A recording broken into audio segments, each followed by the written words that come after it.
Assalamualaikum warahmatullahi wabarakatuh. Halo teman-teman, kembali lagi dengan kami di Lisvika Channel. 7 aturan terbaru di tahun 2022. Dan ini merupakan informasi yang sangat penting bagi teman-teman yang memiliki KTP, KK, akta lahir, dan dokumen penting lainnya. Maka dari itu, teman-teman simak video ini sampai habis, jangan di-skip agar tidak ada informasi yang terlewatkan. Dan juga teman-teman jangan lupa untuk di-share ke seluruh media sosial ataupun grup yang teman-teman punya agar banyak yang mengetahui dan terbantu dengan adanya informasi ini. Dan sebelum kita lanjutkan, bagi teman-teman yang baru menemukan channel kami, jangan lupa untuk di-subscribe, nyalakan juga lonceng notifikasinya agar teman-teman tidak ketinggalan updatean seputar informasi penting dari pemerintah, bantuan sosial, dan program Kartu Prakerja. Oke teman-teman, jadi Menteri Dalam Negeri Tito Karnavian menerbitkan aturan baru berisi aturan dan persyaratan pencatatan nama dalam dokumen kependudukan. Aturan tersebut terbit dalam bentuk Peraturan Menteri Dalam Negeri atau Permendagri nomor 73 tahun 2022 tentang pencatatan nama pada dokumen kependudukan. Jadi teman-teman di sini kami sudah merangkum ada 7 aturan terbaru yang wajib teman-teman ketahui. Kita lihat dulu untuk aturan pertama. Di sini adalah untuk nama tidak boleh satu kata. Nah, jadi teman-teman, dalam pasal 4 ayat 2, Tito meminta warga negara yang hendak mencatatkan nama dalam dokumen kependudukan agar tidak hanya satu kata.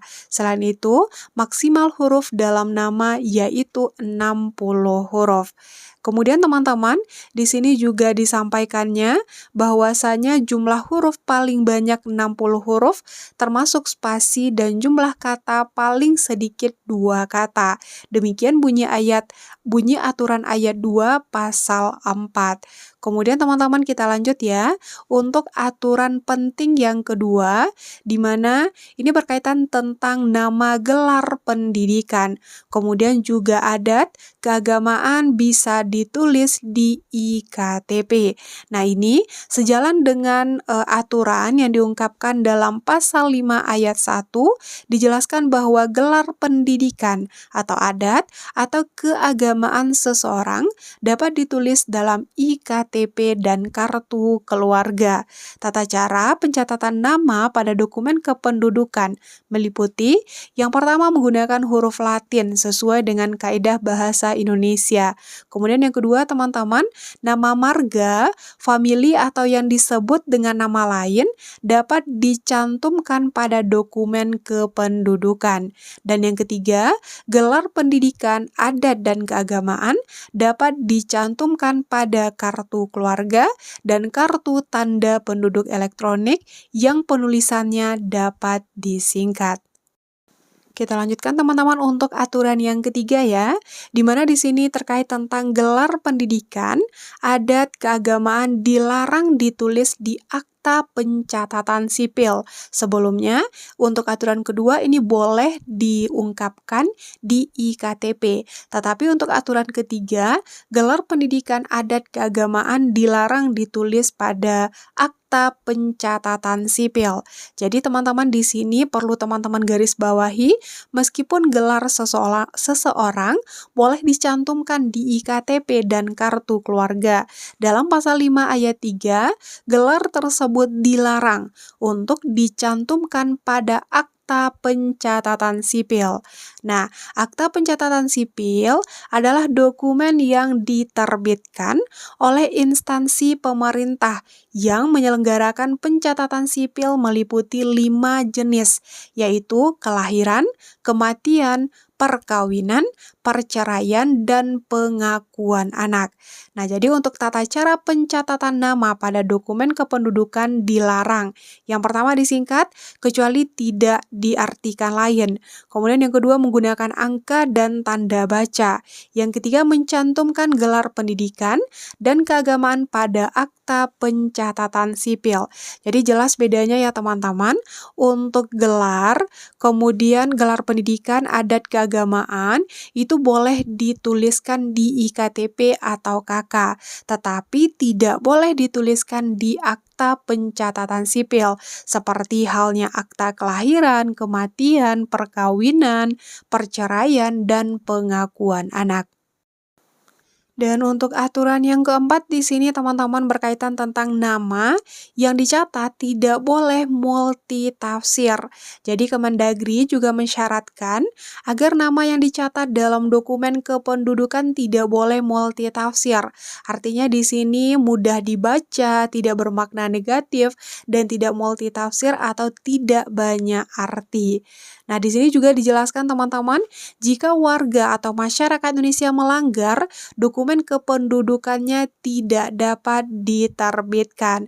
Nah, jadi penduduk yang memberikan nama lebih dari 60 huruf dan hanya memiliki satu kata, maka pejabat pada Disduk Capil Kabupaten atau Kota atau Perwakilan Republik Indonesia tidak mencatatkan dan menerbitkan dokumen kependudukan.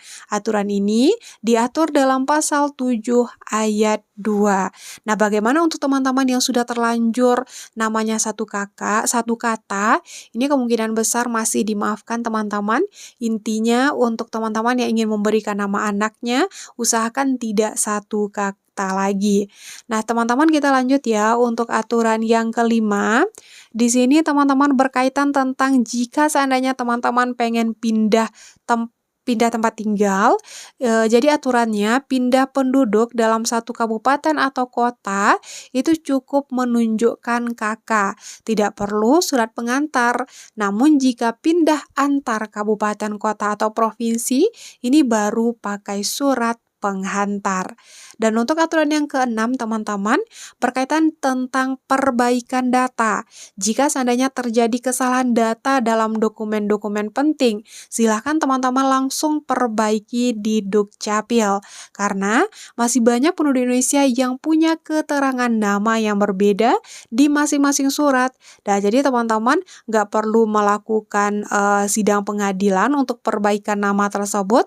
Teman-teman hanya perlu melakukan perbaikannya ke Dukcapil. Namun, jika seandainya teman-teman pengen mengubah nama, itu harus melalui penetapan pengadilan. Nah, kemudian kita lanjut ya teman-teman untuk aturan yang ketujuh, ini berkaitan tentang rencana pemerintah di tahun 2023 untuk menjadikan NIK KTP menjadi NPWP. Hal ini juga sudah kami berikan informasinya dalam video sebelumnya. Maka dari itu bagi teman-teman yang belum tahu informasinya silahkan dicek, dan untuk link video sudah kami cantumkan pada deskripsi video ini. Jadi itu dia teman-teman terkait tentang 7 aturan pemerintah di tahun 2022 hingga di tahun 2023 untuk teman-teman yang sudah punya KTP, KK, akta lahir, ataupun dokumen penting lainnya, wajib mengetahui aturan terbaru ini agar ketika teman-teman mengurus hal yang memang memerlukan dokumen penting ini, teman-teman tidak kaget dengan adanya aturan-aturan yang sudah ditetapkan oleh pemerintah tentunya. Nah, jadi itu ya teman-teman untuk informasi bagi teman-teman. Semoga informasi yang kami berikan dalam video ini bermanfaat. Jangan lupa teman-teman untuk like videonya, komen tentu dengan komentar yang positif, dan juga jangan lupa untuk di-share ke seluruh media sosial ataupun grup yang teman-teman punya, agar banyak yang mengetahui dan terbantu dengan adanya informasi ini. Sehat dan sukses selalu untuk teman-teman. Dan semoga kita semua selalu dilimpahkan dengan rezeki yang banyak dan berkah. Kami tutup. Assalamualaikum warahmatullahi wabarakatuh.